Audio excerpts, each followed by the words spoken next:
Stock markets can go down as well as up, and that's something every investor should know.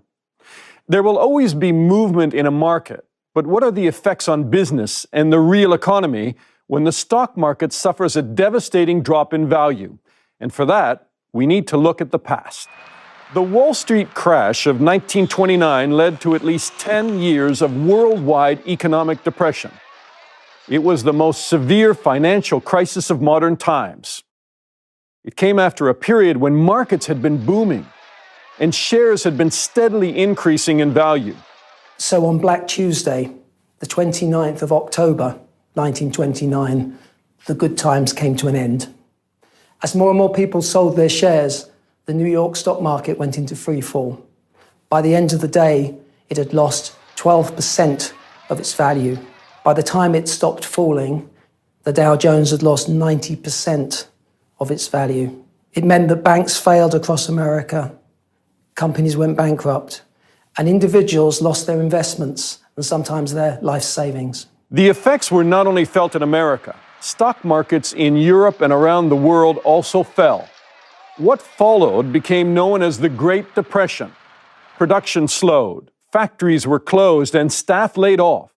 Construction and manufacturing went into decline. No part of the Western world was left unaffected by the Depression. It lasted all the way through to the Second World War.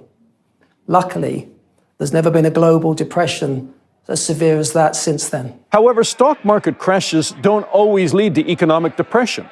On Black Monday, October 19, 1987, a rapid fall in the Hong Kong stock market spread to Europe and then the United States, where $500 billion were lost in a day. In 1987, the market losses were the biggest in history by percentage, but the markets recovered quite quickly, so there was no economic depression. In contrast, in 2008, a different type of economic crisis occurred, a banking crisis that went on to affect financial markets and the global economy.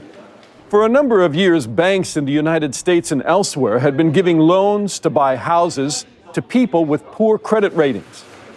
When high numbers of people were unable to pay their mortgages, banks and their investors suffered losses, and ordinary people lost their homes. This meant banks stopped lending more money.